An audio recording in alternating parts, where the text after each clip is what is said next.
Alexa Monroe walked into the Fairmont Hotel in San Francisco that Thursday night, wearing her favorite red heels, feeling jittery from coffee, and carrying a bottle of Veuve Clicquot champagne in her purse. She took out her phone to text her sister, Olivia, upstairs in one of the guest rooms. "Getting on the elevator."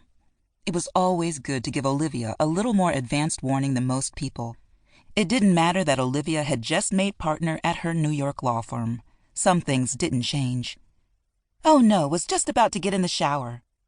Alexa got Olivia's text just as she stepped into the elevator.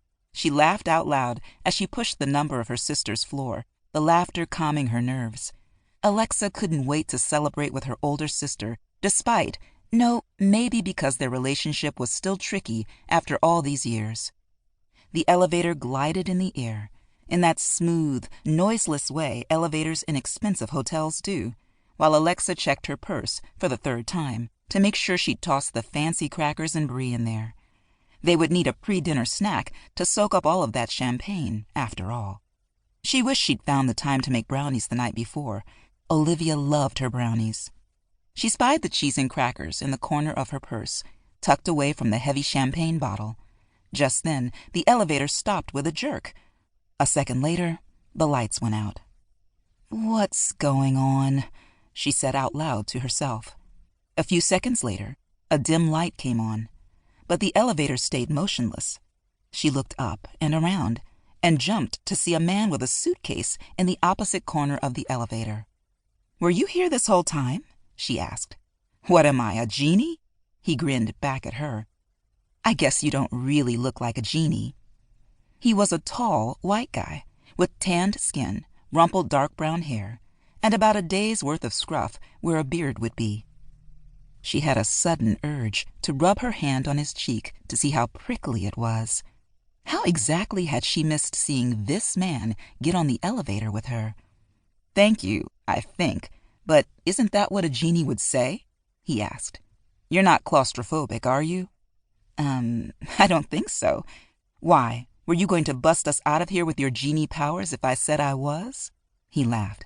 "I guess you'll never know if I'm a genie now," he said. "Well, there was that time I got an MRI," she said.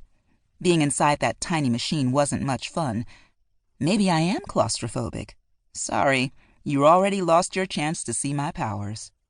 He moved to the front of the elevator and picked up the emergency phone. "Let's see if they can give us an ETA on getting out of here." She tried not to stare at him in the dim lighting, but she couldn't miss the opportunity to check out his butt in his perfectly fitted jeans. It was as good as the rest of him. She tried to wipe the grin off her face in case he turned around. Stuff like this never happened to her. Not the stuck in the elevator thing. Her life was full of minor crises like that. No, it was being stuck in an elevator with a hot guy that was the unusual part. She was always the one sitting on an airplane next to a chatty toddler or a knitting grandma or a bored college student. Never a hot guy to be found. After about a minute of him saying, "Okay, okay," in progressively tenser tones, he hung up the phone. "Well," he paused and smiled at her. "Wait, I don't even know your name, my new elevator friend." "Alexa. And you, Jeannie?" "Drew. Nice to meet you, Alexa." "Drew, it's a pleasure, but—" "Right. These circumstances are not ideal. So the bad news is that there's a power outage in the whole hotel." Her phone lit up just then with a text from Olivia. "My power went out. Where are you?"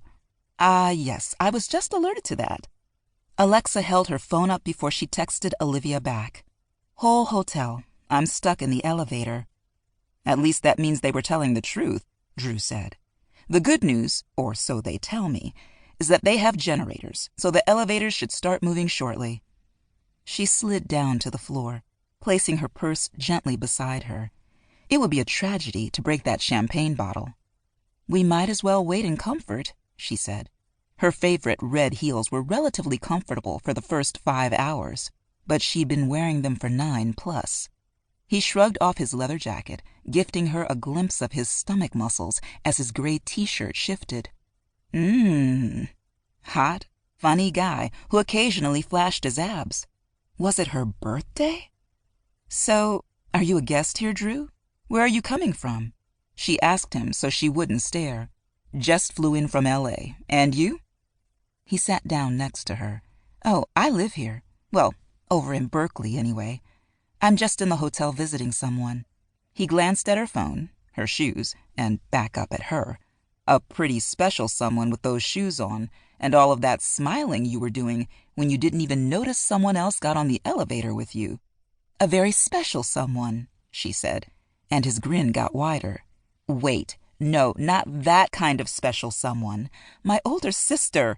She's in town from New York for work." Yep, this was how she usually acted around hot guys. Scared to make eye contact, stared at his abs, said something awkward. "Ah," he laughed. "Okay, yes, I did think it was that kind of special someone. Do you two have a hot night in the city planned?"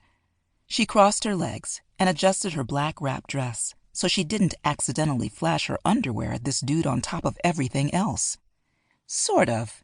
We're celebrating. She just made partner at her law firm." Alexis smiled down at her purse, full of treats, before looking back up at him. Not even cheese could compete with this dude. He narrowed his eyes at her. Light brown eyes with a really dark rim around them. His eyes were so pretty that she looked away again. Thank God her brown skin meant her cheeks couldn't get too pink. Otherwise, he'd be able to see them glow in the dark. "Okay, I'm happy for your sister. But what is in that bag? You keep looking at it like it holds the Holy Grail." She laughed. "Just champagne and a few snacks. The plan is to drink the champagne here and then go out to dinner. Well, that was the plan, but we'll see how long we're stuck in this elevator."